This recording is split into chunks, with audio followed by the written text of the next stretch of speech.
Okay, maybe that was my setting, I guess. Nope, that's my setting. I don't know why it did that. It just started doing that during the last day or two. Welcome back to Dallas Social Distancing Toastmasters.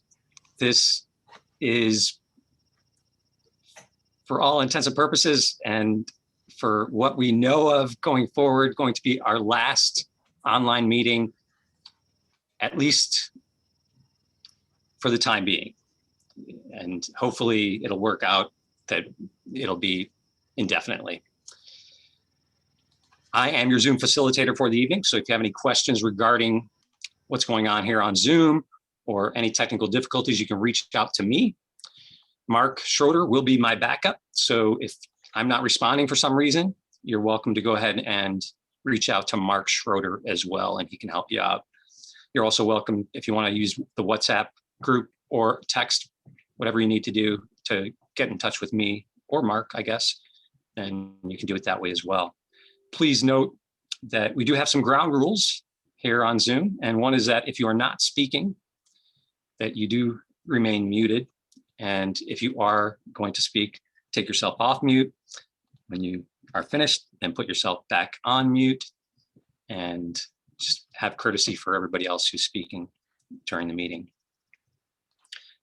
Also, I do want to mention that our speakers, and this is for our prepared speakers as well as for our table topics and our evaluators, they may want to, if you don't know how to, you may want to make sure that, and if you go to the gallery view, you can make sure that the timer is on the screen at all times, because we only have 10 people here tonight.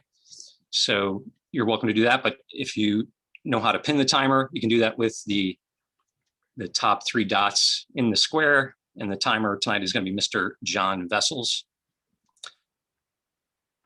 And so just look for John, and he will be showing the cards so they can help you along with your timing objectives for speaking tonight. Before we get started as well, I want to go ahead and share my screen to show you the agenda for this evening. And our agenda can be found at our website, which is DallasSocialToastmasters.com, DallasSocialToastmasters.com. And on the homepage over on the right-hand side in the far right column, you'll see a members section. And in that member section, you will see a link for the current agenda. And if you click on that, that will bring up the agenda for this evening. And you can follow along using that as we go along through the meeting. So at this point, I will go ahead and I will stop the share. I do want to do a couple of things still before I move on to our president. And that is, one, to say that we are moving to Ozona's coming next week to meet in person. And it's not far off from what the entire country, and I'm not sure about the world, but I think the world is to some extent following suit or ahead of the game of us. But it's something that we can look forward to and embrace, some freedom that we haven't had, at least some of us hadn't had for a long time. So it's something to cherish, embrace, and be grateful for. So keep that in mind as we move forward and as you move forward in life. At this point, I would like to ask anybody who would like to participate, please join me in reciting the Pledge of Allegiance. I pledge allegiance to the flag of the United States of America and to the republic for which it stands, one nation, under God, indivisible, with liberty and justice for all. Thank you very much. So at this point, we will move to the first part of our meeting, which is a little bit different than we normally do. Although we do go to our club president, but we're going to go to our club president with a little bit of added excitement. Please help me to welcome Dallas Social Toastmasters Club President, Mr. Mark Sims. Thank you. And for starters, thank you, Angela. It's good to see you again. Thank you for coming tonight. And what we want to do now, since we see a quorum with 9 members here, is to vote on our slate of officers for the July 2021 through June 2022 term. And for this business, Secretary John Vessels, would you please keep some minutes? Although I don't think it'll be too extensive. And the slate that we decided on at the prior meeting, and we've had no amendments since that time by email, is for the next term, the proposed president is Lee King. The proposed vice president of membership is me, Mark Sims. The proposed vice president of public relations is Mark Schroeder. Proposed president education, Rob Giles. Proposed treasurer, Dagan Newland. Proposed sergeant at arms, Karen Lee. And proposed secretary, John Vessels. Now, I'm not the best rules of order person in the world, but I believe for us to vote on this, someone would have to offer a motion. Well, first you would ask if there were any nominations from the floor for any of the positions. Okay, thank you. We do want to preserve democracy. And that's a very good point. We decided on this slate, but that did not preclude anyone else from making their candidacy known. So are there any additional candidates for the club officers duty?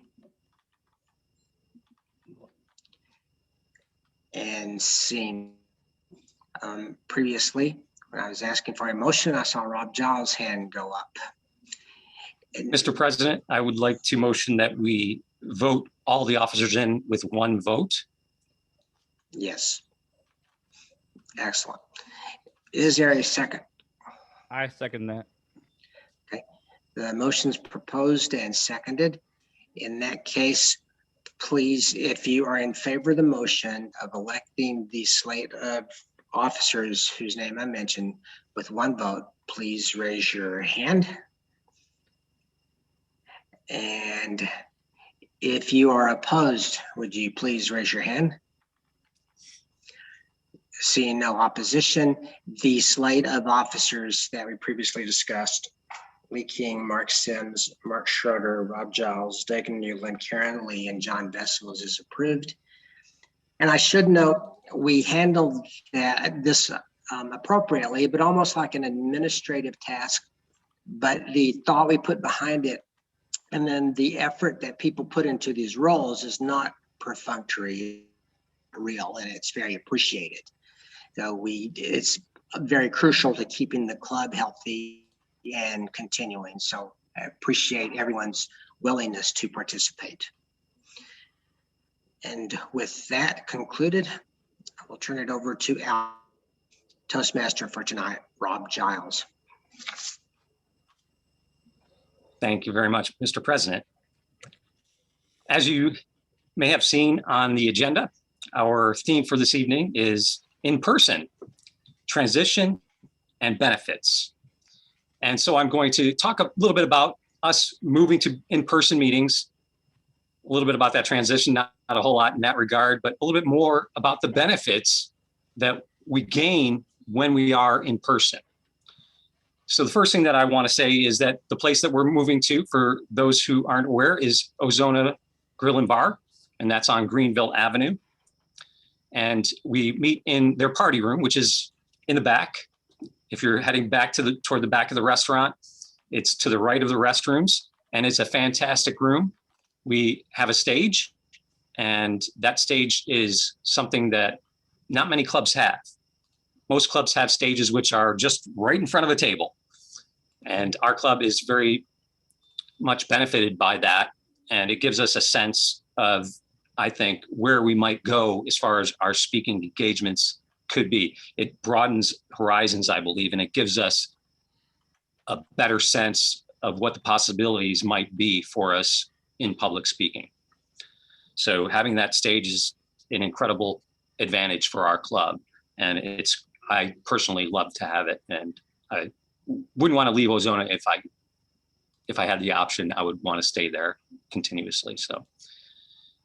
So what other things do we have at Ozona? When we go there, we have an option of purchasing food or drink. And we can do that and have that during the meeting. Normally we ask people to purchase that before the meeting starts, like 15 minutes before it starts, so that we can get all that settled and get your food before the actual meeting starts. And it's something that we can kind of merge our dinner, possibly for some people, in with the meeting. So that's one of the benefits of actually being at Ozona's as far as on a personal level. But there are a bunch of other positives that we do gain from going in person. And some of those things are things that can help us as far as becoming better speakers. One of the things that we've kind of lost a little bit in the online setting, and don't get me wrong, the online setting has offered us an opportunity and a period of time for us to grow in that environment, in this environment, for sure, absolutely. We've learned to be able to give good presentations and overcome certain obstacles in an online setting. And that can definitely benefit you, especially in work environments, more so now than they probably were pre-pandemic. One of the things that we have and that we haven't really used is what the ah counter uses when they count the ahs for throughout the meeting, except for during the prepared speeches, and that is the clicker. And this is something that is important. It's one thing to take notes and create a report that we can look back on at the end of the meeting. However, this little tool here helps us in the moment. And it's the biggest deterrent to help us to move away from using some of those crutch words, ahs, ums, you know, so's, things of that nature. So when you hear that, when you're in Ozona's, you know that you've said an or an something along those lines. And it's definitely worked for me. And I think for most of the people here, a lot of people will come back to our club just to get that in their head that they need to get rid of some of their ahs and ums.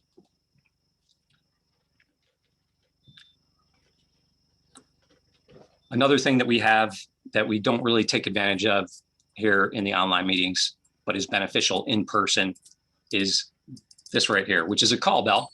What do we use it for? We use it for posture monitor, in the same, somewhat of the same vein as what we do for the ah counter.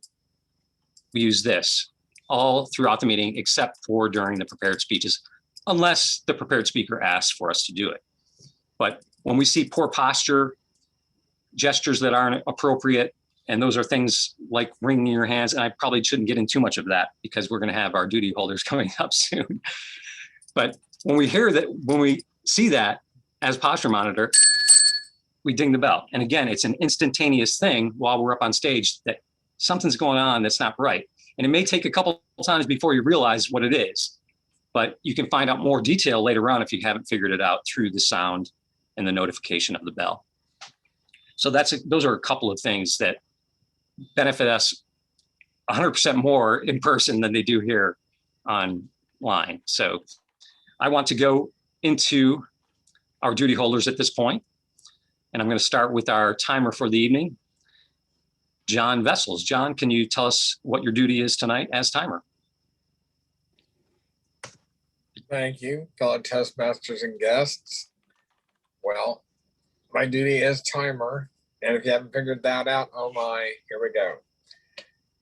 During different times of the night for when we're doing speeches, you'll be required to meet a time limit. And my job is to show you timing cards so that you will be able to complete your speech in a given amount of time. So for instance, a 5 to 7 minute speech, you'll see the green flag at 5. At 6, you'll see yellow.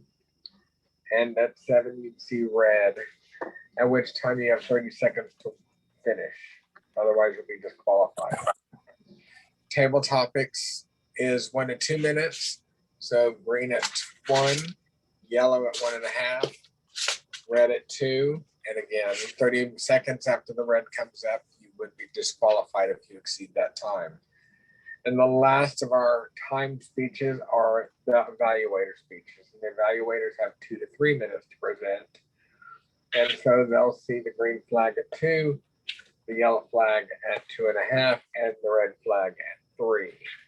So when you are speaking, if you're prepared to speak, your table topics are evaluation.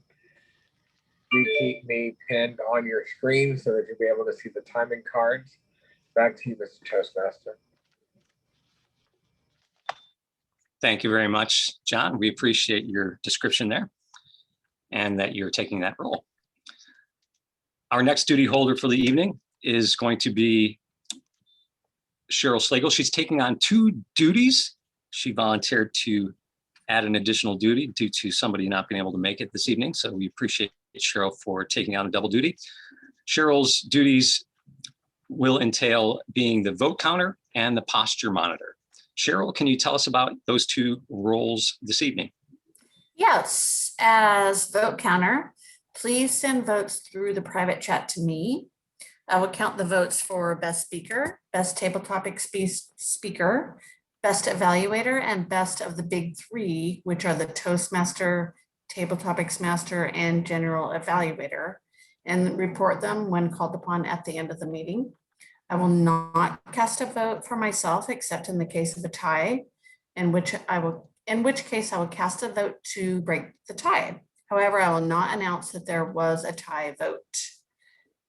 As posture monitor, I will be watching all speakers to identify unusual or distracting posture, such as hands in pockets, which you can't really see, hair flipping, or other distracting gestures. I will keep track of the posture in writing and will report the results at the end of the meeting when called upon by the general evaluator. Back to you, Mr. Toastmaster. Thank you very much, Cheryl. We appreciate it. We appreciate you taking that extra duty for us this evening. The next duty holder in our list of duty holders is going to be our counter, and that would be yours truly. As counter, I will be looking for or listening for any crutch words, as I kind of mentioned before, ahs, ums, you know, so's, any long pregnant pauses that aren't intentional, that aren't part of your speech, part of your presentation. I'll be listening for those things. I'll be counting those and noting those. And I will give a report similar to what Cheryl said for the posture monitor toward the end of the meeting when called upon by the general evaluator. Our next duty holder is, again, somebody doing double duty this evening, and that is Mark Schroeder. Mark is taking the role of grammarian this evening.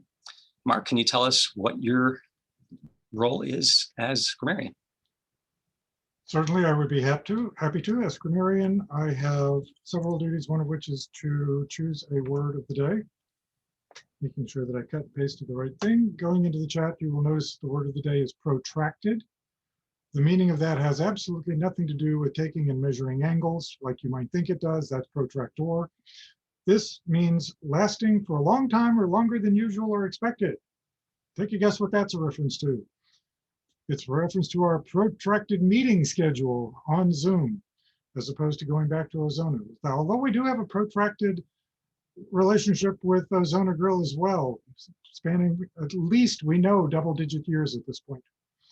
So the word of the day is protracted.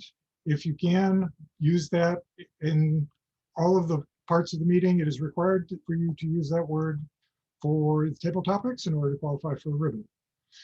With regard to the rest of the grammarian duties, I'm going to be listening for particularly good or particularly lousy uses of the English language. If I happen to notice any grammatical errors or anything like that, I will make a note of it. If I happen to notice any particularly descriptive language or any amazing idioms, anything that I think stands out from the crowd, that's what I'm going to make a note of, and I will make a report of those things at the end of the meeting. I, however, do not have the option of doing a noisemaker. I am one of the silent players tonight. Mr. Table Topics. I'm sorry, Mr. Toastmaster. Duh. Thank you very much, Mark. We appreciate you taking that extra duty for us this evening. So that's it for our duty holders. All important factors in us growing as speakers and leaders. And it helps us along the way. And they become become a little bit more prominent when we are meeting in person.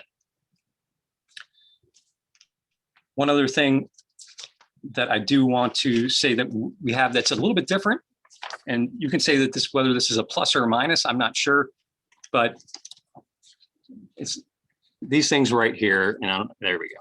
So these things right here, and we have them while we are in person, and they're ballots. And as the meeting goes along, that's how we vote. That's how we send comments to each of the speakers or each of the people throughout the meeting. And it's a little bit different than what we do here. Here, probably a little quicker and a little bit easier, especially for those of us who have lost that great skill of handwriting as time goes on and technology takes over. But that's something that we also can expect when we're back in person next week. The last thing that I want to mention before we move into our prepared speeches is that the prepared speeches, along with table topics, the evaluators, and what we call our best of the big three, or the big three, and that is our Toastmaster, Topic Master, and our General Evaluator. We have these, which are ribbons. Now, these we don't get while we're online, but we do get these when we are in person. So it's a great way for us to recognize when people have done well during the meeting. And we do some other things that we recognize speakers and leaders in our club as the year goes on. As far as achieving other things, we do recognize them with certificates when they reach certain goals. But from on a meeting to meeting basis, these are what we give out and hand out at the end of the meeting. And we want to recognize people when they do well.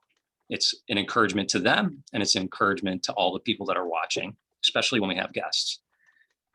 So those are a couple of, or a few things that we can expect as far as change is concerned, and some benefits that we can gain as we move into the in-person meetings.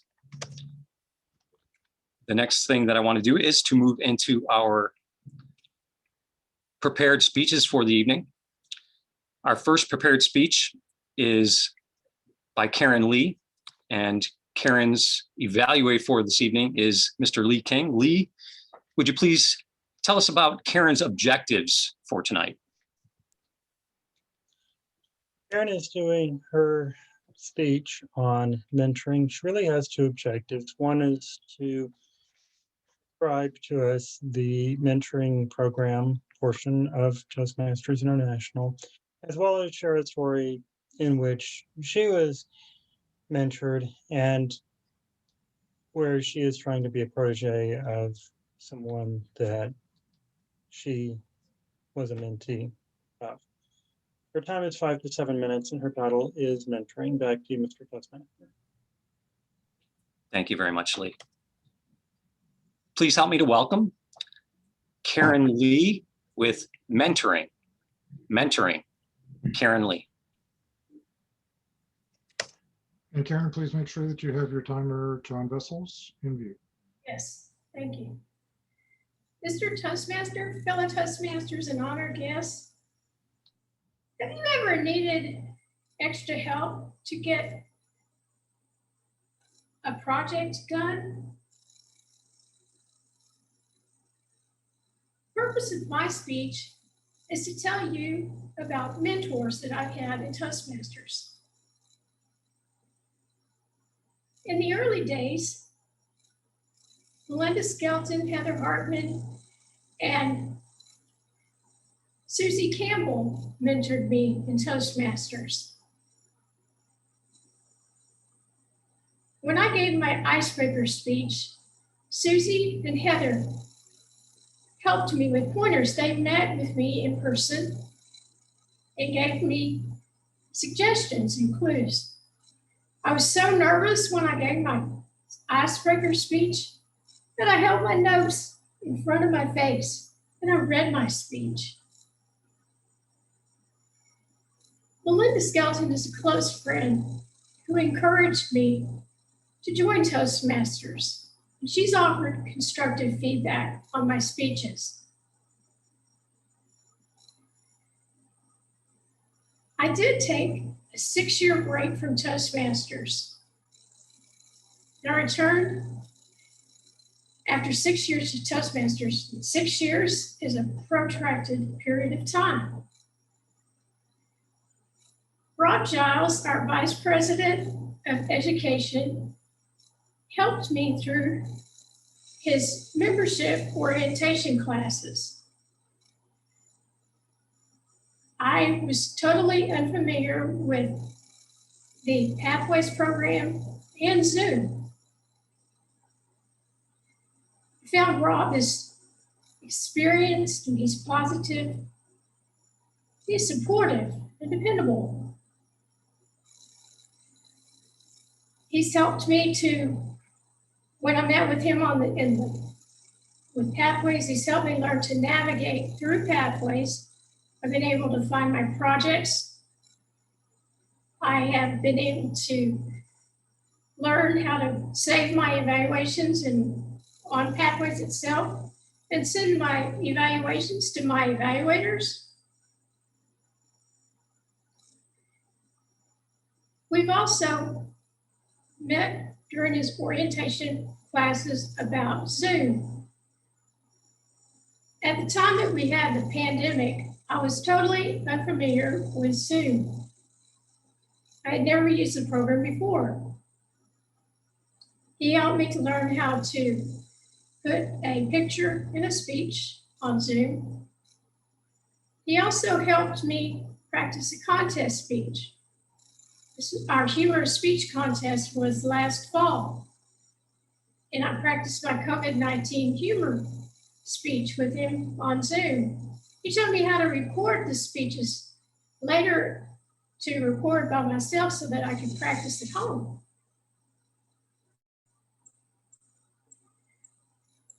Rob has also helped me with this particular speech. I was confused about the objectives. I thought that the objectives were contradictory. So I emailed him and he explained to me the difference between the project directions and the speech directions. I did revise this speech because I sat at home for a long period of time, not sure what to write.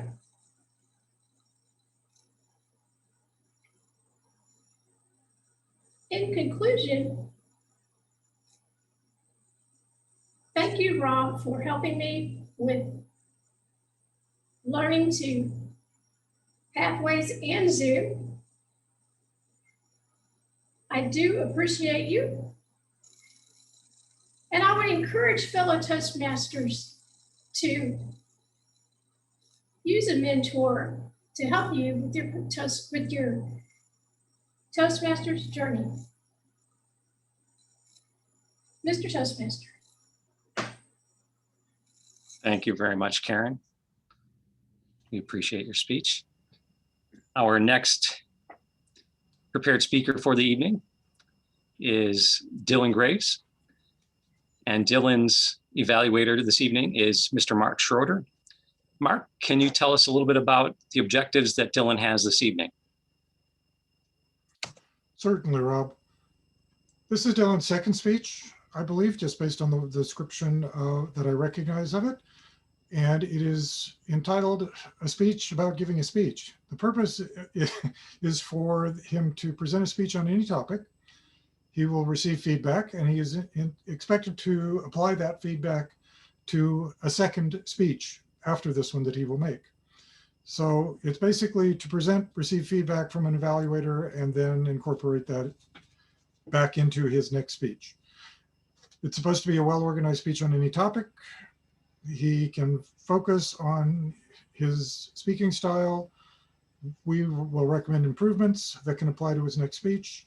It can be humorous, informational, or any style that he chooses. And then, of course, we do the evaluation. He comes back at a future meeting to incorporate that. His title, of course, was A Speech About Giving a Speech, and length 5 to 7 minutes.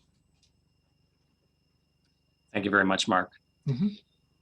Dylan, be sure that you have your timer pinned or on your screen, and that would be Mr. John Vessels. So keep that in mind so that you can follow along with your time objectives of 5 to 7 minutes. And John, I know that you know how to go through 5 to 7 minutes as you just did that. So at this point, please help me to welcome Dylan Graves with a speech about giving a speech. A speech about giving a speech, Dylan Graves. Thank you to the Toastmaster, Mr. Rob Giles, and to all other members and guests that are here today.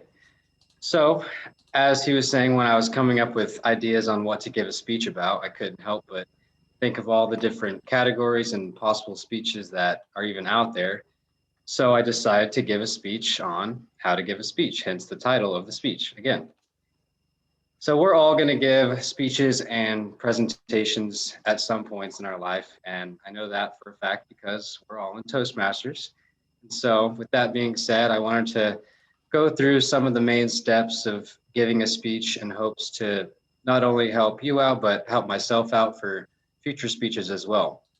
And I know speech preparation is completely different with everyone, but I wanted to talk about kind of what has helped me and what's helped me in the past and what hopefully helps me in the future. So with that being said, I will get into what I think the important steps are in preparing a speech.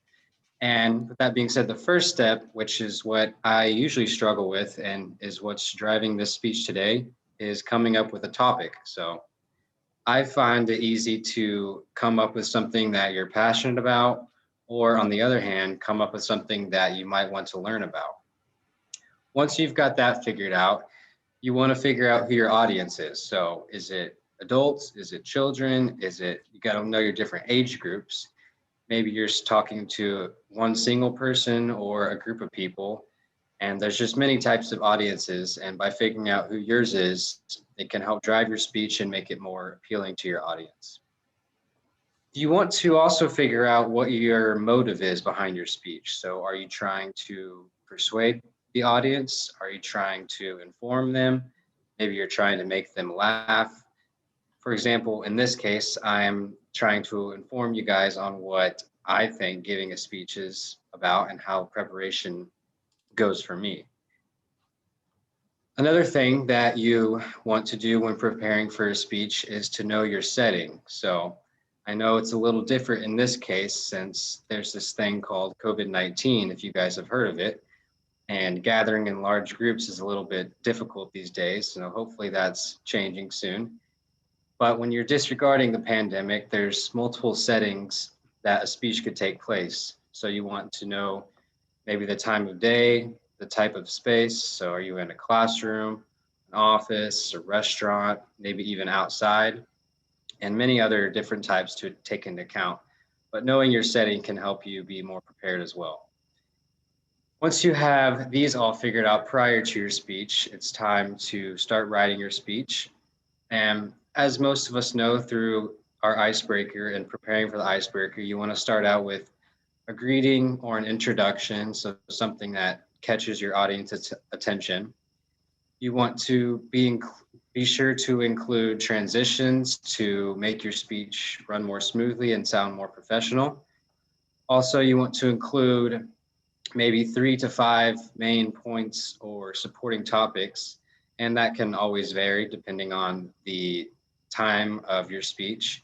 So it could range maybe 6, 7 supporting topics or as little as 2. You can also add quotes or jokes or stories as long as it appeals to your audience, and sometimes that can make your speeches more interesting. And then finally, you want to close with a conclusion and something that wraps up all your ideas together. Also, you may want to include some visual aids. So you might want to give a presentation or add videos or clips or even add handouts, which might be easier in person, but you can get out handouts so an audience can reference that when you're speaking. Finally, once you have all that done, you want to practice. And as we all know the saying, practice makes perfect. I was also looking up quotes about practice, and I found one, and it said, "The ordinary and extraordinary is practice." So do you want just ordinary speech or an extraordinary speech? That difference could be practicing. And with practice, you can set a timer, you can record yourself, you can practice with your family or friends, or even in the mirror. There's many different ways to practice, and I believe practice just gets rid of all the nerves and helps you much more prepared on the day of your speech. So, and speaking of day of the speech, you want to make sure you have everything organized. So if you have notes, you want to have all those organized to make sure you are dressed appropriately, whether that be different for every setting. It could be business casual, it could be business professional, or just casual. You want to make sure you address your audience and to speak slowly and loudly enough for them to hear you, and just show confidence. And then at the end of it, just be proud of yourself for giving a speech. So these steps are probably pretty commonly practiced for everyone. And like I said earlier, it's probably different. It differs from person to person, but I hope this left you with a better understanding of how I prepare for my speeches, and may even give you some tips on how to prepare for yours. And with all that being said, I hope this speech sounded prepared and protracted enough. And thank you all for listening. And I will direct the attention back over to the Toastmaster. Thank you. Thank you very much, Dylan. We appreciate your speech tonight. At this point, I would like to ask our timer for a timer's report. Mr. Timer, did our speakers tonight qualify on time? Yes, both speakers qualified on time. Thank you very much. Excellent. And at this point, I would like to call for a vote for who you thought had the better presentation this evening. And that would be between Karen Lee with her speech mentoring, or Dylan Graves with his speech, a speech about giving a speech. And you can send your votes in a private chat to our vote counter for this evening, and that would be Cheryl Slagle. So send a private chat to her to let her know who you thought the best speaker for the evening was. And again, it's either Karen Lee or Dylan Graves. If you have any comments for Karen or Dylan, please go ahead and send those in the chat as well. I'm sure they will appreciate any feedback that you might have for them. While we're doing that, I want to, before we go into our next portion of our meeting, which is table topics, I want to mention one more thing, and actually two more things. One, some of you may have noticed Mark Schroeder's background, and you'll notice one thing that is a little bit different than what I think we still currently have it on the website, which is people in the silhouettes in the background there we have wearing masks. Mark doesn't have that. He's anticipating, and I don't know whether that was intentional or not, but definitely I did have the choice of pulling either one. I decided that unfortunately most of those graphics my head was in front of, so I pulled the standard one. A little foreshadowing and no distancing showing there as well.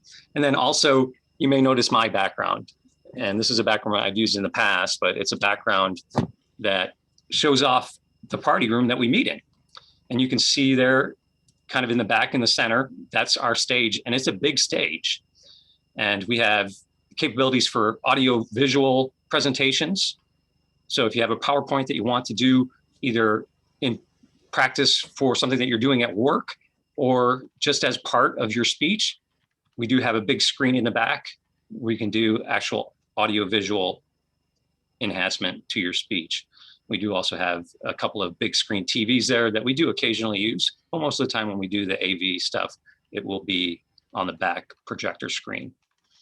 So hopefully all of that is still working and still intact as we move back in. I don't know how active their party room has been over the past few months, but hopefully all of that will work out well. And hopefully all of our stuff, all of our ballots, all of our ribbons, timing cards, and all of those things will all still be there as well.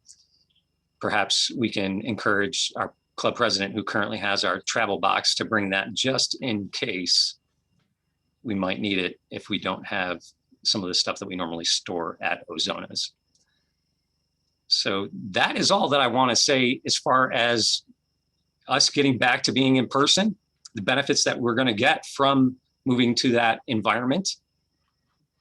I do want to say that our topic master, you won't have to transition back to me. You can go straight to our general evaluator when you're done with table topics. And the same for our general evaluator. You can go directly to our club president. So at this point, I would like to welcome our topic master for the evening. Please help me to welcome Mr. Dagan Newland. All right. Thank you, Rob, for the introduction there. And before I get started on that, so I'll say, Mark, when you put that link up on for Ozonas, I clicked on it and it has the map and a couple pictures on there. Those pictures look like it's from the 80s. So I was wondering if maybe we get some updated pictures on there. Anyway, so as a topic master, my job is to, I'll call on some people and give them a question, and you'll have 1 to 2 minutes to answer. You must hit the 1 minute mark. There's no leeway before. So you must hit 1 minute, and you have up to basically 2 minutes and 30 seconds. So between 1 and 2 minutes and 30 seconds, you will qualify. And you also must use the word of the day, which is protracted. So as long as you're within time and use the word of the day, you will qualify for a possible ribbon. And so let me go into it. At first, I'm going to try to think of some questions based on the theme, but I said, no, I'm going to go my own route this time. But I did actually have one question based off the theme. And actually, I was going to call Munish on this. Then come back on screen. So Munish, I'm not sure how your Toastmasters, if you do it there, if you're always online or going in person, but would you prefer to continue doing Toastmasters online, or would you prefer in person, and why?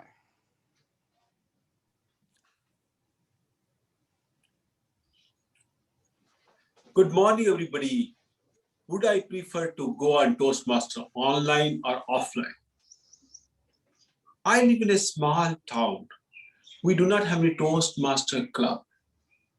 I became Toastmaster member a year ago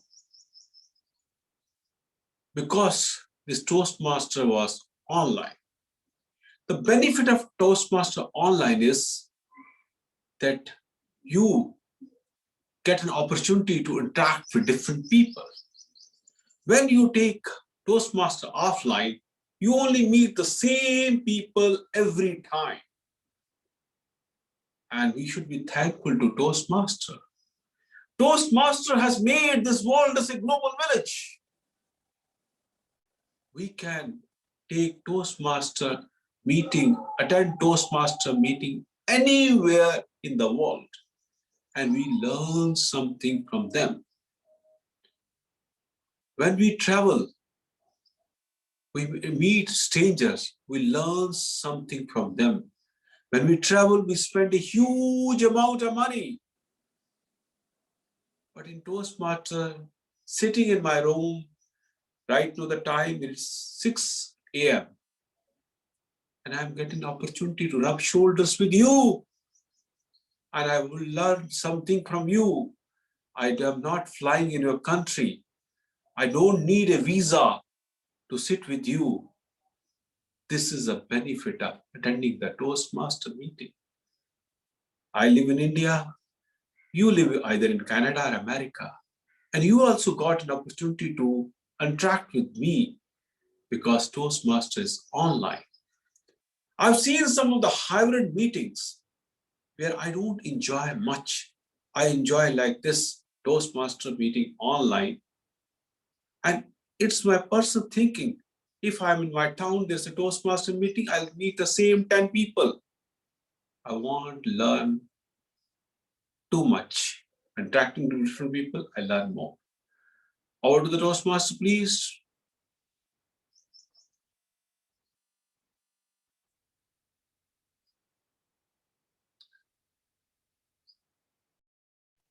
I was on mute, sorry. So just remember to make sure you pin your timer when you're called upon to speak. Just make sure you don't get close to going over time. So my next question is based on what I came up with. Like I said, I wanted to go on my own route on the questions. So I thought about, questions that, need pondering. Here's some examples, like why we park on driveways and drive on parkways. If an orange was blue, would we still call it an orange? shipments are from cars, but when they go by ship, they're called cargo. So my first question is going to go, 'cause I know a lot of people have multiple roles today, so it's going to be a little harder to call on somebody that doesn't have a role. So that's how it is. So my first question I have is actually going to go to Mark Sims. Why do banks charge you a insufficient fund when they know we don't have the money to begin with?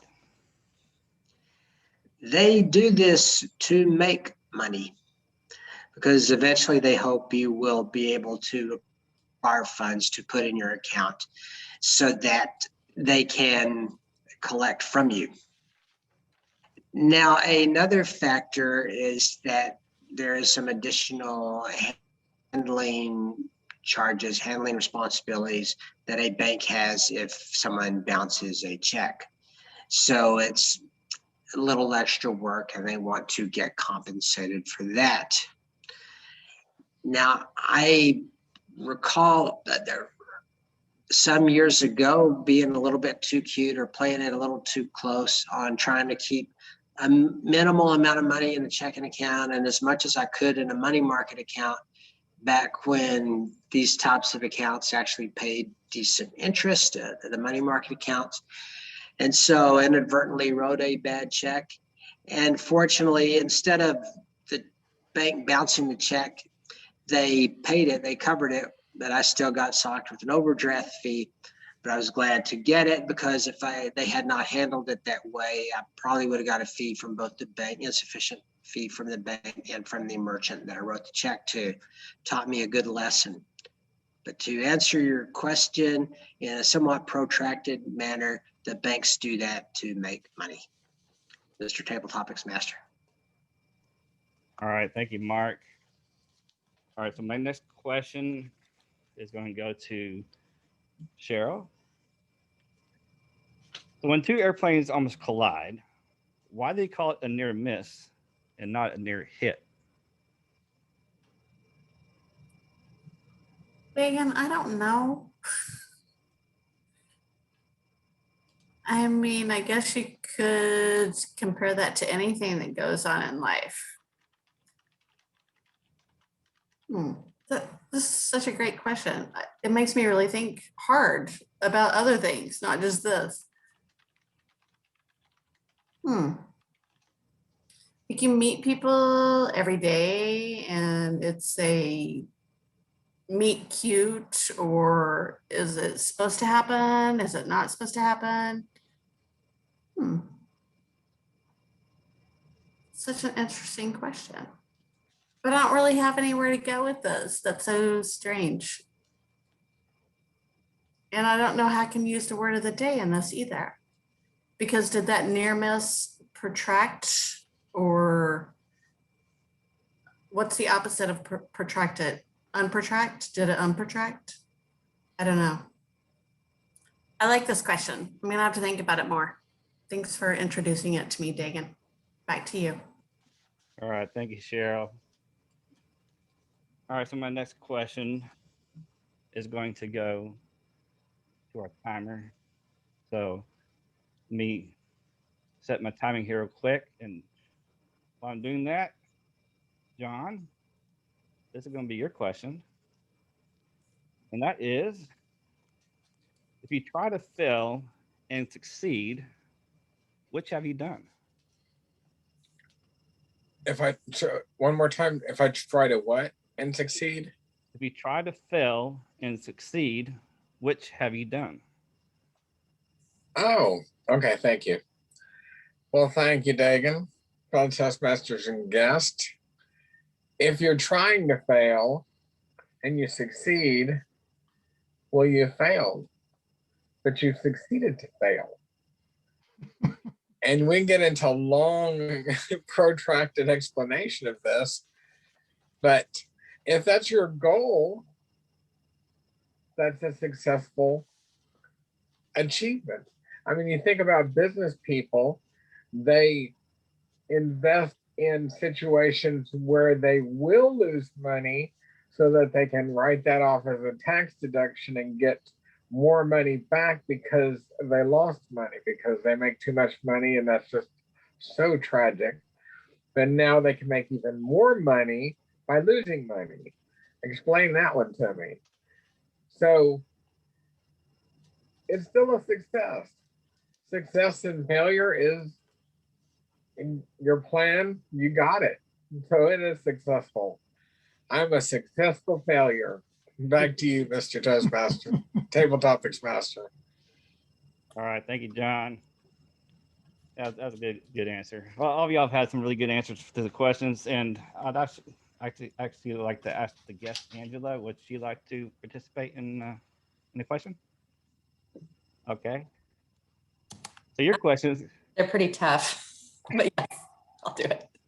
Well, this question you may have heard before. You know, I've heard it many times, and that is, which came first, the chicken or the egg? Thank you, Dagan Newland, and to everyone here at Toastmasters. Thank you for having me as your guest again. I've enjoyed hearing your stories and learning about everybody and their backgrounds. So the question that I've been asked is, what comes first, the chicken or the egg? And this is definitely a question that comes up in many different situations.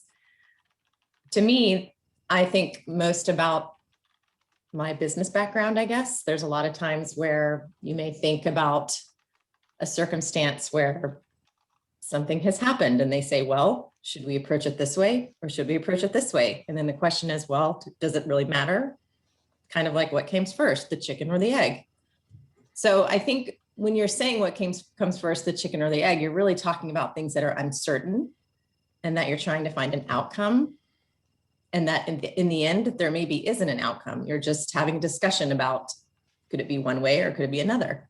Are you right? Are you wrong? Who knows? But it's a nice way to bring up the uncertainty about a discussion or an item. And I think that my explanation for this question is very protracted, but I appreciate the opportunity to speak about the chicken and the egg. Thank you. Thank you, Angela. That's actually very thoughtful, and you said that's outstanding. So actually, I want to keep it a little simple. My explanation is the chicken is a actual chicken, the egg is a potential chicken, and actuality overrides potentiality. All right, so wait, sorry, say that again. A chicken is an actual chicken. Right. An egg is, yeah, an egg is a potential chicken, and actuality overrides potentiality. Okay. Good. All right, so that can conclude my. That's uncertain because you don't know if it's the chicken or the egg. So, you know. All right, so I have egg for breakfast. All right, timer. Did everybody qualify on time? Yes, everyone qualified on time. And grammarian, did everybody use the word of the day? Sadly, I need help on one particular person. I was out of the room trying to solve my logout problem for 1 minute or so of Munish's speech.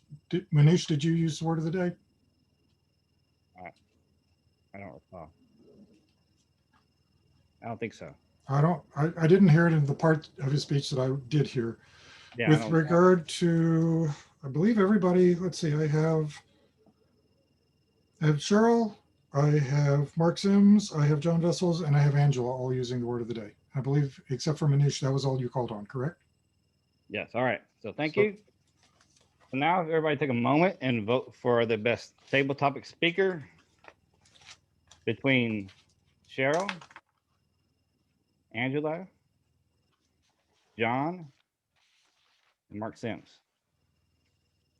So please send that, make sure you send that direct vote to Cheryl Slagle in private chat.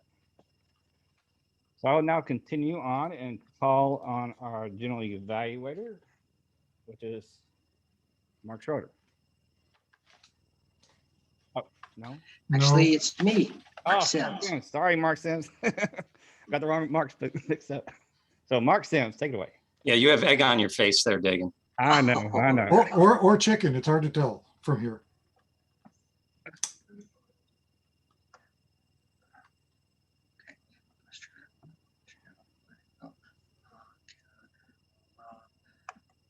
Thank you. I was just rechecking the duty holders, and our counter was Rob Giles. So Rob, would you please give us your report? Do we want to do the evaluators first? Or you want to do the duty holders? Gives us a little more content as duty holders if we get the evaluators in there. No, that is an excellent idea. I got a little ahead of myself. In that case, our first speaker was Karen Lee. Her evaluator was Lee King. So Lee, would you please give us Karen's evaluation?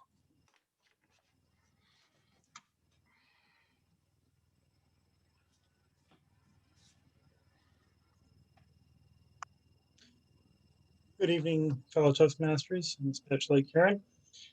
It was an honor to evaluate your speech this evening. I wanted to take this time to share some strong points in your speech and some areas to consider for improvement on the future. First of all, you did a very good job at introducing us to what you wanted to cover tonight. You engaged the audience with a question very early on in your speech, which is a great way to pull your audience in and to make them want to listen to more of your speech. So I feel like you did a very good job with that.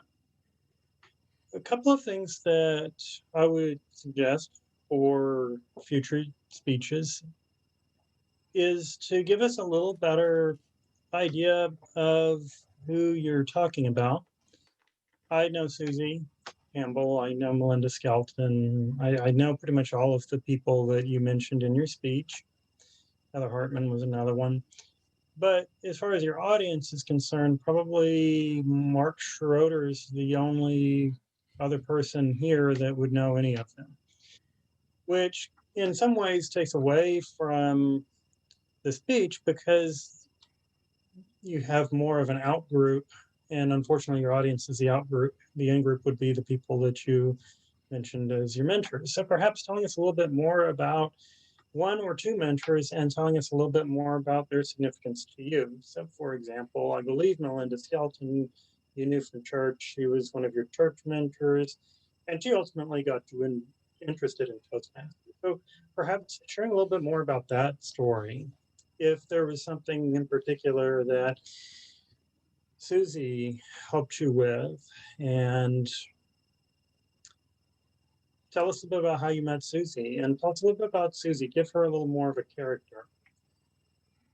I feel that through that will help us better engage in your speech. It would be more of a storytelling thing. Another point would be to be a little more chronological in order. I noticed that you mentioned people randomly throughout your speech, and again, because I've known you for a while, I know when you would have interacted with these people. But I would feel like a little more chronological order would be helpful. Overall, though, I do want to say that you gave a really good speech, was well prepared. We definitely understood how these mentors affected you in your life, and that was certainly one of your objectives. So thank you very much for sharing your speech with this evening. Thank you, General Evaluator.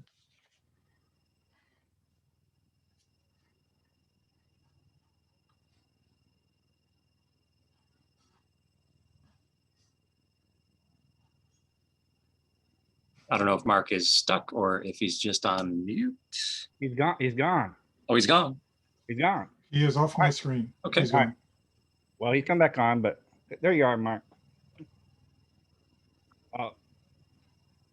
Yeah, give him just one moment, please. I am back. I inadvertently went away. No reflection on Lee's evaluation, which I'm sure was really terrific, but I only caught a little bit of it. But thank you, Lee. And our second speaker was Dylan Graves, and his evaluator is Mark Schroeder. Thank you, Mark. Fellow Toastmasters, guests, and a special thanks to you, Dylan. This is your second speech, obviously, and it was entitled A Speech About Giving a Speech. I'm going to do effectively a 3-2-1 type of presentation tonight. The three things that I thought you did well, a couple of points to improve on perhaps, and then what I thought was the best part of the speech overall. And one of the things that I look for in a speech is that great opening, because when you start a speech with a good opening and with confidence, that sets the tone for everything you're going to do from there on. If you start off tentative, if you start off with something boring, if you don't get the audience interested, it's hopeless. You're already pretty much gone. So that's one of the things that I definitely always look for. And I consider that extremely important. You did a very good job of starting off with a catchy title and something that everybody would be able to, it would pique their interest and keep them listening. The second thing that I heard was that you were given feedback last week. I heard your speech last week, and part of it was on vocal variety and potentially improving your vocal variety. And I heard tonight that what I thought was, at least in my opinion, an improvement in that, especially with regard to inflection. I'll have some other comments a little bit later on, but certainly with regard to inflection and overall variety of your speech, I thought that you had improved that for this particular speech. And the third thing, I don't know whether you came up with all of the items yourself or how many of them were prompted for in the speech preparation that you went through online, but I thought that the tips that you gave were excellent tips. They were tips that if you came up with all of those entirely on your own, it was pretty amazing, because the idea of use 3 things that are your central points, that's basically the Toastmaster 5 to 7 minute rule is 3 points. And then you adjust it if your speech is longer or shorter. So regardless of where you came up with them, I thought you picked them up well. I thought you covered them all very well.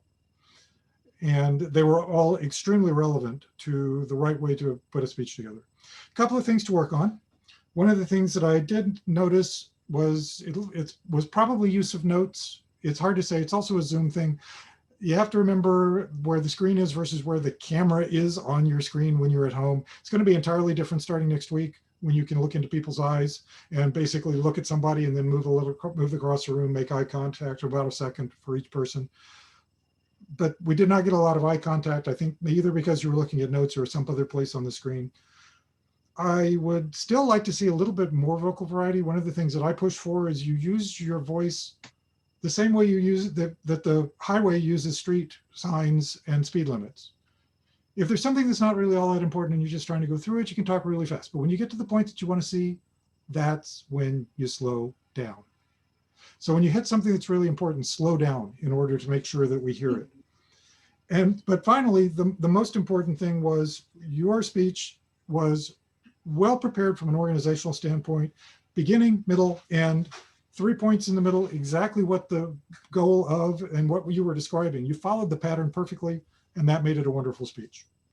Mr. General Evaluator.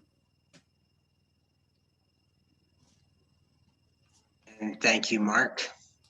And at this point, we will head on in it and hear from our duty holders. And in the order on the agenda, the first duty holder, aside from vote counter and timer, can we get a timer's report and a vote? Okay, yeah, let's do that. Both qualified on time. Okay. Now we can hear from our posture, Cheryl Slagle. A quick point of note, that means please do a vote for the best evaluator.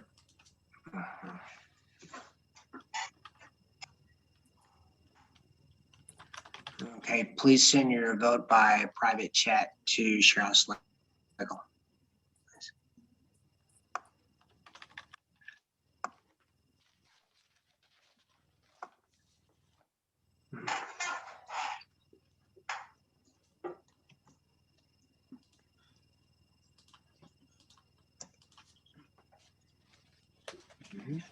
I'm happy to do my report, Mark, if you'd like, while Cheryl is tallying. Awesome. And that's a good idea. Why don't you, Rob? Thank you. Okay, as your counter for the evening, I was listening, and hopefully I listened well, but I did find some things. Overall, the meeting went well. There wasn't an egregious amount of crutch words, but there were some for certain people as the meeting went along, and I'll go ahead and point those out now. Karen, during your prepared speech, especially toward the beginning of the speech, there were pauses that I at first thought were perhaps intentional, but they became protracted. And therefore, I felt that they were pregnant pauses where you were trying to think of what you were going to say next. And there was a few of those. They were a little bit more limited as the speech went along, but at the beginning, those were there. Dylan, during your prepared speech, I didn't catch it for a lot of ahs or ums, similar to Karen. I didn't catch anything for her, but I did find your crutch, at least for this speech, which was, with that being said, that was, and it was a crutch in that it was your transition from point to point, phrase to phrase, more so than you probably intended it to be. And that can be adjusted and corrected through a little bit more practice, which you spoke about. So some of those things can go away as you become more familiar with what your content is, and you don't have to come with that transitional phrase in between. A lot of times you can just eliminate those transitional phrases. You did have a few so's in there as well, but I didn't think that it was egregious. I thought that a couple were well placed, but a couple were possibly something that you could have eliminated. Dagan, during table topics, you had a handful of us, more so at the beginning. And what I think you know is your biggest crutch is that phrase itself, you know. See, we need to be in person so I can have that clicker. Exactly. That's exactly, that would have been my conclusion to all of this. It definitely helps because you learn on the go. It helps. We use a pet clicker. It helps pets because it says something that they immediately know. And that's what happens with us as well when we're in person. So it definitely helps. The only other things that I heard was our general evaluator, Mark Sims. You had one that was kind of quick and short, but it was there when you were beginning the general evaluation session. You did have a couple of uhs and ums as well as the session went along. And John, you had one so that I didn't think was appropriate or could have done without. Also, Mark Schroeder, maybe a little picky. There was one pause that was just a little bit long where I think you were trying to think what you were going to say next, but it wasn't extensive. It wasn't extremely protracted. And that is pretty much it. Keep in mind those crutch words, and let's try to improve upon those, especially as we move into in-person meetings. Back to you, Mr. General Evaluator. Thank you, Rob. And now we want to hear from our next duty holder, our posture monitor, Cheryl Schlegel. Karen, it was great to see you away from the camera where we could see all of you. You had great hand gestures when describing how you held your hands close to your face during your icebreaker speech. And I thought you had a great usage of your hands throughout your entire speech. Dylan, not lots of hand or body gestures since you were so close to the camera, but your facial expressions and voice inflection were engaging, and still no filler words at all, which I think is amazing at this point. You did touch your upper lip at one point. That is probably only distracting a little bit because you're so close to the camera. And you were super smiley at the end, and that's always good. And that's all I have. Thank you, Cheryl. And at this time, we'd like to hear from our grammarian, Mark Schroeder. Thank you. Thank you, Mark. Let me start off with the word of the day. OMG. I don't know when I have picked a word of the day that so many people have managed to use. So we had both of our speakers managed to work the word of the day into their speeches. I heard it at once in Karen's speech and once in Dylan's speech. We had everyone, as far as we could tell, except Manish, which we were not sure of, use the word of the day during table topics. We had Rob use it again twice total outside of the context of table topics. So amazing job on word of the day. That I don't know when I've seen that much participation. Let me talk about some of the other things since I've been messing with logout problems, which I think I finally killed the other user who was on my account, which was me. Never get logged in more than one place. The other part is that I had some other distractions with trying to be evaluator and create an evaluation. So I don't have a whole lot to report on. I'll leave Rob till the last because I have the most copious notes on Rob. I did notice Lee used the word protege. I like the word protege. It is certainly not, it's not even a word that I spelled right the first time when I wrote it down, although I know the correct spelling. It's not the way you expect necessarily to spell it. Karen Lee, just a quick note, not for word of the day or anything, but I happen to notice you were wearing a DSTM t-shirt. We haven't had DSTM t-shirts, even though they say Dallas Singles on them, we won't go there. But DSTM t-shirts, I happen to have one of those, and it's a familiar thing back in my closet. But then we have Rob. So Rob used the word prominent, which I liked. Used the word egregious, which I particularly like. He also used pregnant pause. That was nice. And he used the phrase pet clicker, which of course is in fact what we use at Ozonas to point out when people have used some sort of a grammatical problem, or not a grammatical problem, sorry, a crutch word or something like that.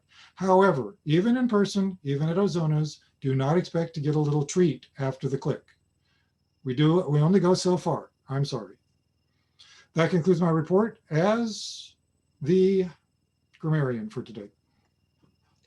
Thank you, Mark.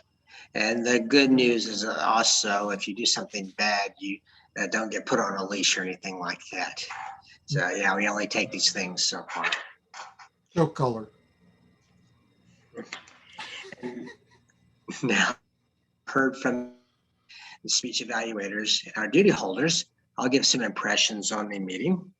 It is great to have a returning guest, Angela, and here in a few minutes, Angela, we want to hear a little more about you. I guess your additional impressions of the meeting, since we've met you before. It was good that several of the members tonight took on 2 roles in order to make the meeting work. That was Mark Schroeder, Cheryl Slagle, and Rob Giles. So sometimes that does take a little juggling, like Mark pointed out. Rob's background, I really like that. I've seen it before, but it just kind of piques your interest, piques your memory. And I can see myself in it appropriately enough. It looks like I'm holding an eating utensil. And again, makes me look forward to next week when we are at that location. Thoughts on these speeches? On Karen's speech, when she mentioned some of the old members, the only one that I recognize or remembered in person was Susie Campbell. I hadn't thought of it in a while. So thank you for that reminder.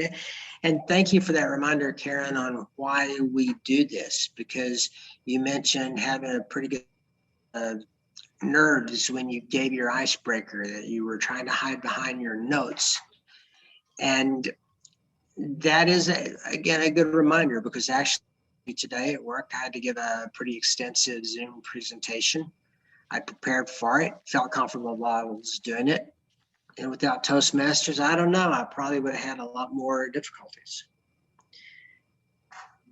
Dylan, as far as your speech, I noted you've spoken out 2 weeks in a row, which is great. I mean, that's why we join this, get that type of practice. So you're jumping right into it. So that is a really good example. Some other things I really liked about the meeting. Again, Mark Schroeder noted he had some technical difficulties, which he handled very suavely. I mean, we were aware of it, but it did not impede the meeting in any way. And Dagan rocked on the questions, on the table topic questions, because a few of those were just, they would make you think, and they definitely made several of us kind of wonder, okay, how exactly do I answer this? And so that's good. It's approaches it from a different angle, let those little fun into it, and then gives you a chance to really work through your speaking off the cuff skills. And thank you, Dagan, for giving Angela a chance in the table topics, because it's always great to get our guests involved. Those are all the remarks that I had on the meeting turned out to be a really good meeting. And by the time that everyone joined the meeting, we ended up with 11 people, pretty good sized group. At this time, we want to take a vote of the best of the big three. That can be, you can either vote for our Toastmaster, Rob Giles, our table topics master, Dagan Newland, or me, the general evaluator, Mark Sims. So please send your votes by private chat to Cheryl, which I'm about to do right now. I'm not going to tell you who I'm voting for.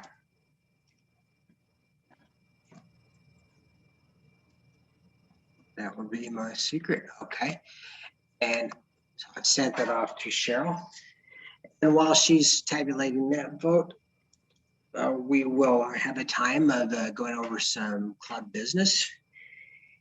And for starters, again, Angela, thank you. And any additional comments you have or any additional thoughts on just what Toastmasters can do for you?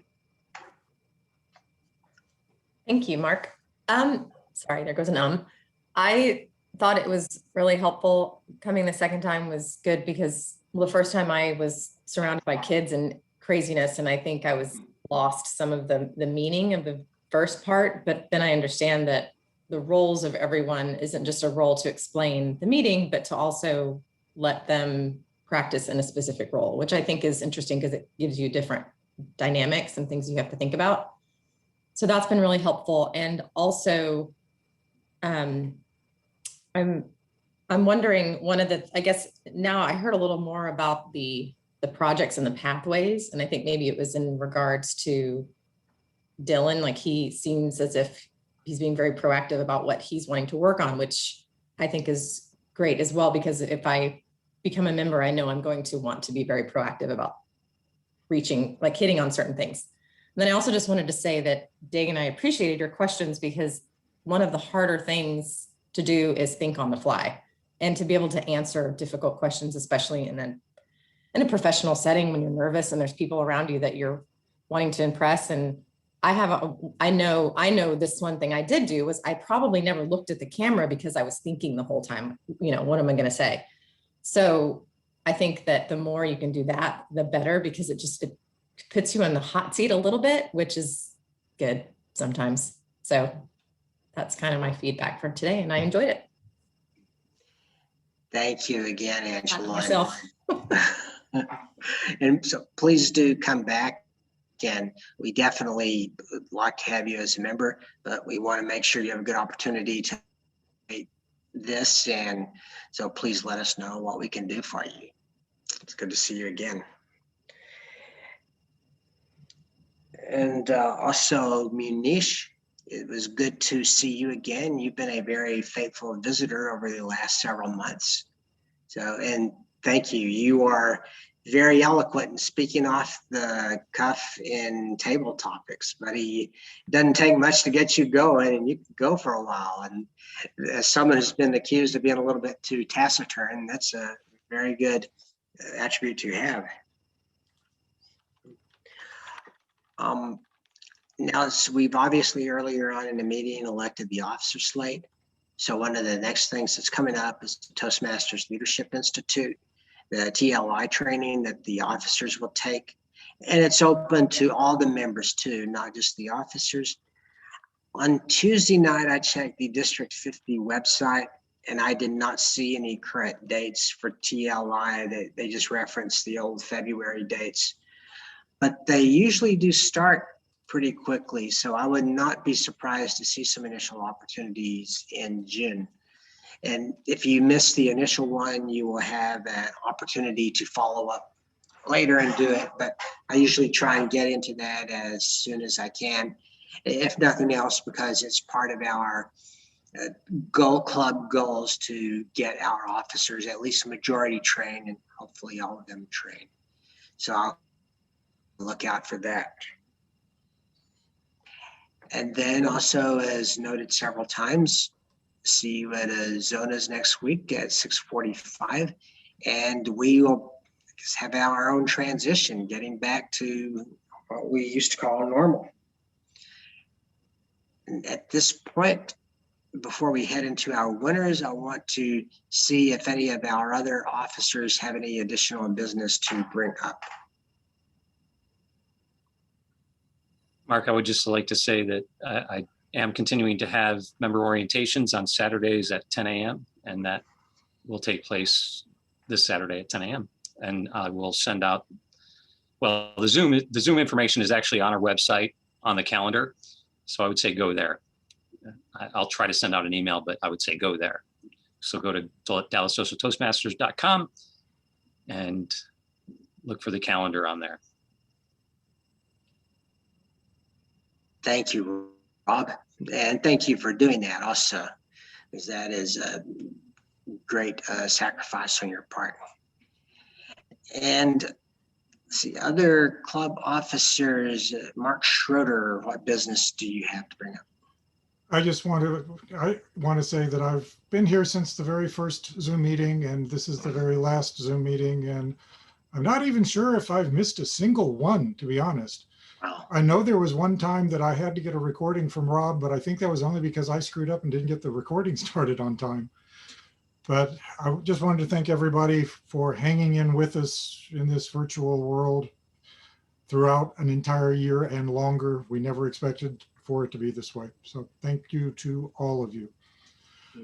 I don't know if we will continue at all in hybrid. I will tell you that I am going to attempt something, but I need to set your expectations. It's going to be a challenge. Do not expect it to work well. Do not expect it to work at all. If you want to be part of an experiment, I'm willing to make sure that you get information as to how to try to get in. I'm not going to advertise it to guests until I'm sure it's not a calamity in the works. But, you know, I'm certainly not going to advise, put it on Meetup or anything like that for people until we're sure that it's a little more stable. But if you are someone who is likely to otherwise get cut off rather, and would like to try it, we'll see how far we can get with it and whether we can make it a success at all or not. Thank you, Mark. And well, I might say that the pandemic hit, and in fact, we did not miss a single meeting because the Zoom was up and running so well. And so everyone, and definitely Mark Schroeder's done an amazing job all throughout the process, because the unreal circumstances that we were all getting used to, we were able to maintain through these Thursday night meetings some normalcy. I would like to say something real quick. Yes. Now, I think it's gonna be great to be able to see everybody in person again, but I am going to kind of miss just be able to walk over here to the corner of my room and on Zoom. Yeah, the commute is going to be a little bit longer. Yeah. It's going to be a little bit more protracted. Oh, Make that 3 for Rob. Okay. Mark, Mr. President, I do have one other thing that I would like to roll through if I could, and hopefully make it quick, but I want to recognize a couple of members for some things that are overdue in recognition, but I want to do that if I could, just over the course of a minute. I'm going to zip through them. Okay. okay. Okay, so we had, as we go along, we get achievements, we reach our goals, and we get rewarded with certificates. When we achieve levels and pathways, we do that. And one person that I've neglected to do this for I think the past 4 times that they reached the level is one of the persons that I want to recognize tonight. And then one other one, which is our VP of PR, and that is Mr. Mark Schroeder. And Mr. Mark Schroeder, he is an advanced communicator silver, advanced leader bronze from the old education, the old legacy program. But with his pathway certificate awarded on November 9th, 2020, he became visionary communication level 2. So we can, a little round of applause, and there is his certificate. He has that, or he has the ability to print that out on his own. These are things that we'll give to people in person and recognize them on the stage. But this is one thing for Mark. And then the other person that I mentioned who has multiples, and he is an overachiever as far as Toastmasters is concerned, and that is our president-elect, Distinguished Toastmaster, Mr. Lee King. And again, he is a Distinguished Toastmaster according to Toastmasters. But with his pathway certificate awarded on December 12th of 2020, he achieved Strategic Relations Level 4. And that's his certificate for that.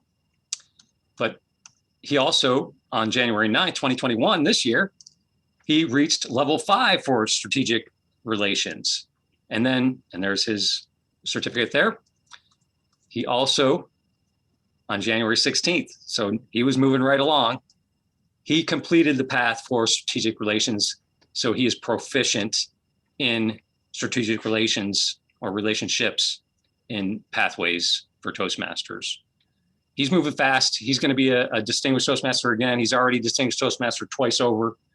And we appreciate all of his effort and everything that he's done, but that's not all. He was also just recently awarded another one on May 22nd. And this is for another path that he's working on. And he reached Level 1 for Presentation Mastery. So let's give Lee a big round of applause, and Mark as well. And I will hand it back to you, Mr. President.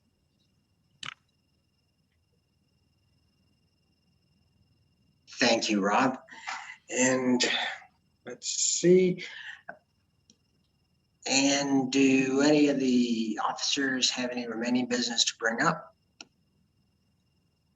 Hearing none, we will ask Cheryl Slagle to tell us who the winners are of the competitions tonight.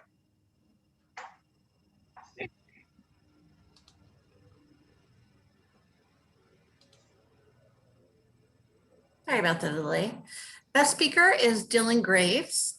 Table topics is Angela Broyles. Best evaluator is Mark Schroeder. And best of the big three is Dagan Newlands. Okay, great. Thank you, Cheryl. And thank you all. And again, another big thanks to our officer slate elected tonight and for your willingness to serve. If there is no additional business, then it looks like we'll probably be signed off here in a minute. And thank you all and have a great weekend. I will be hanging around, maybe Mark will. So if anybody wants to hang around a little bit as our last virtual or online meeting, please hang around. But at this point, I will stop the recording. Mark, if you want to synchronize that in 3, 2, 1.